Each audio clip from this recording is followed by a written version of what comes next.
Welcome to another Demarcation Media Mega Construx review. Today we have a bundle of customs from Elias Kemp. He's a newer customizer, so he's just kind of testing out his skills, and he wanted me to take a look at some of his customs. And just a few spoilers, I'm pretty impressed. So let's just go ahead and jump in, starting with this brute over here. So this is one of his older flood customs, and there are some other floods, so we get to see kind of a comparison there. But just right off the bat, this is pretty good looking. The arms are like extra jointed. They have 3 sections, so we have the big, long, almost whip-like flood arms, which is pretty frightening, to be honest. The arms here, I believe, are using like toothpicks as the spikes, which is pretty clever. It's fairly smooth. There's not a whole lot of actual like physical detail on the edges of the arms, but there is on the flood section around here. It's kind of textured and gross. There's like little pock marks. The armor is broken. You can see down here his foot is all rough and kind of bloodied up. And then this leg is so far survived. What I did really like here, though, is the head. You can see on the one side it's just normal Craig, and then turn here, the whole like faceplate has been broken on this side, and it's all that gross texturing. And then there's some flood biomass reaching around the front as well. This is pretty good. I am fairly impressed for this being like an older custom. That's pretty good. We got a little bit of detail here, and honestly, just adding little holes makes things so much more gross. So yeah, that's pretty nice. But I really want to see this in comparison to the newer flood. And here is one of the newer customs, and I gotta say, the improvement is 100% visible. You can see that, particularly on the arm section, there's a lot more detail right away. It's a lot more rough and just textured and gross. Again, I believe these are toothpicks. I can't be totally sure, but it looks like maybe there's toothpicks under there. Very clever. If it works, I would say just keep going with it. From this side, it's like, oh, he's almost normal. What I like about this is we actually have a flood infection form partway in, and then the little feelers are coming out. That's pretty cool. There is some of the gross detail down there on the foot. Looks pretty good. Ooh, that's gross. It's like a tube coming out and around. That's actually really nasty. You can see more stuff coming out from underneath the armor. This poor guy, his head is all sent off to the side, and it looks like his visor has some scratches on it too to look like it's cracked. I don't know if that was purposeful or not, but it works out really well. Yeah, that's really good, and I really can see a big improvement. There's just more detail here. You can see even the chest stuff, while having detail, it's a little smooth, and then here it's a lot rougher. And I like the matte finish too. Even though the flood sometimes looks a little shiny, I think the matte finish kind of works out here, especially since the Spartan armor is so shiny. It puts a big contrast between what is the biomass and what is just the actual armor.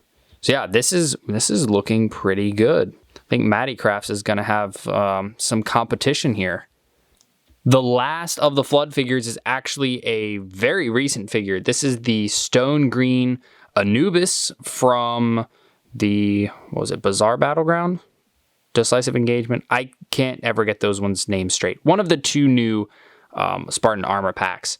And this takes some guts, I gotta say. Ripping apart a newer figure like this, that's some guts there.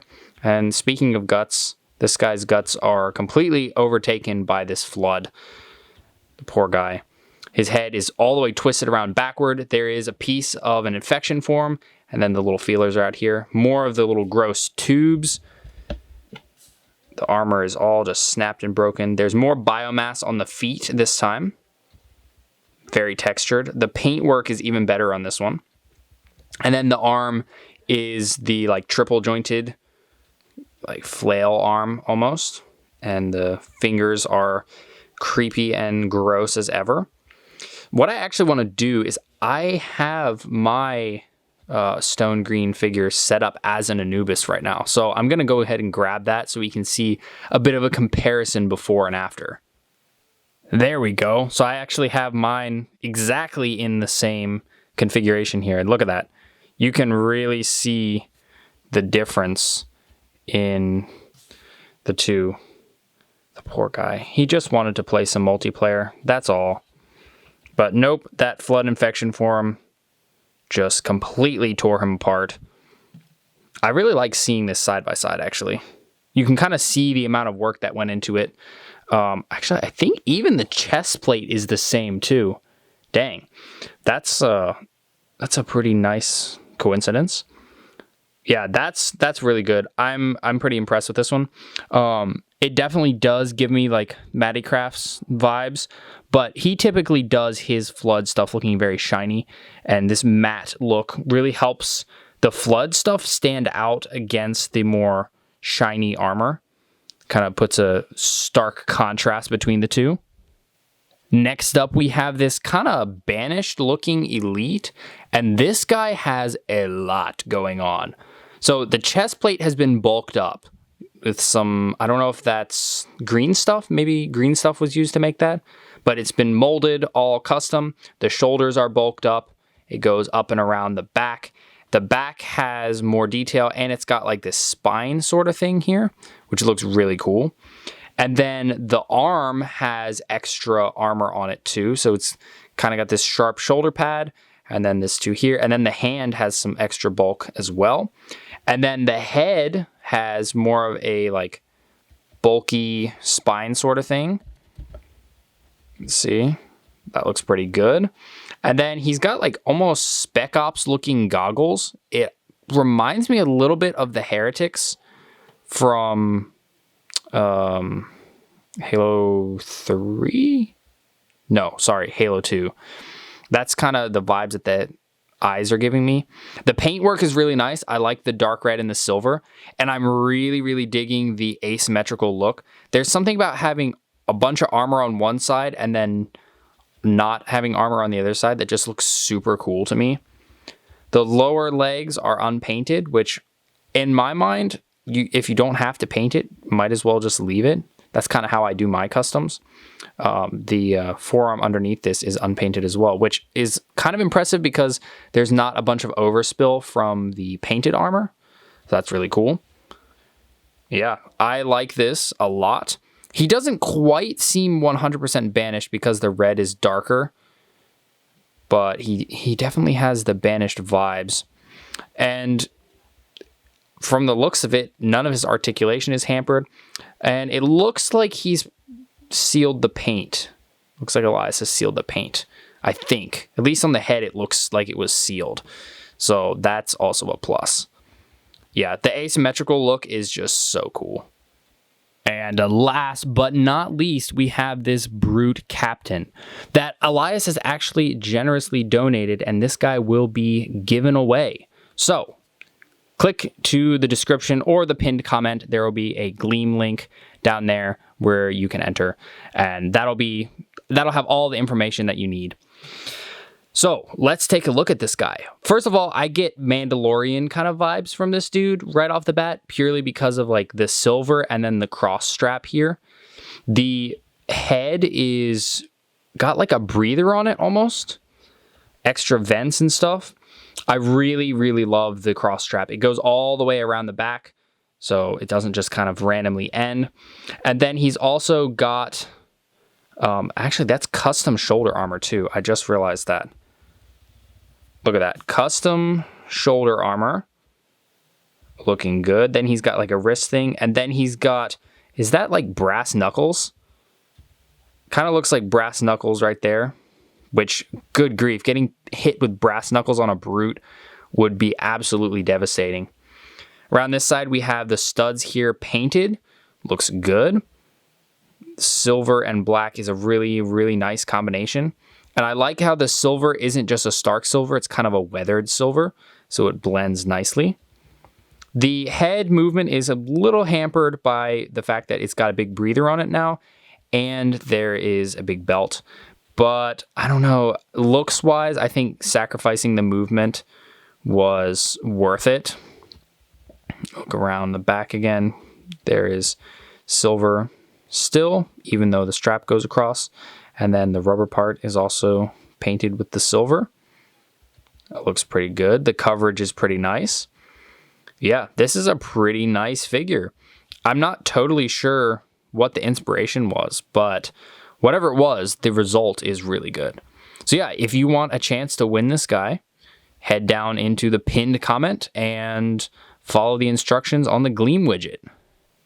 Well, there you have it. That is 5 customs by Elias Kemp. I really love seeing newer customizers work because it just kind of is a good reminder that even though there's a handful of the people that we see doing a lot of customs, you know, on the higher end, there's a lot of people that are still learning. So in a month, a year, 2 years, 5 years, who knows who's going to be the master customizers. And I think there's just a lot of talent out there. There's a lot of talent here specifically. I am pretty impressed, I will say. It's the Elite in particular sticks out to me as really well done and really creative. And then the Flood figures, I like how the entire figure isn't painted. It's just like a normal mega figure like this and then just floodified. So there's not, like, you can see that there was an official normal figure under there and then, you know, they were floodified. So that to me looks really cool. The Brute is really neat as well. Like I said, Mandalorian vibes just because of the silver and the cross strap, but also like he's almost knight-esque, which is pretty neat. And then like the brass knuckles or whatever. And even the older Brute is still really well done. I myself haven't done any sculpting really. When I do customs, I mostly just, you know, take a figure and then paint existing detail, maybe glue some pieces on here and there. But I don't do sculpting myself, so I really appreciate it when people do the sculpting like that. Even if it is, you know, some of the sections could have used more detail, I still find it fairly impressive that this was the end result. After breaking up the pieces and then sticking them all back together and painting it, it just is really impressive to me. So yeah, that is very, very nice batch of customs. And like I said, if you want to win this guy, head down into the description or the pinned comment and check the Gleam widget for instructions on how to enter. Thanks so much for watching. If you enjoyed this video, please leave a like and consider subscribing, and I'll see you next time.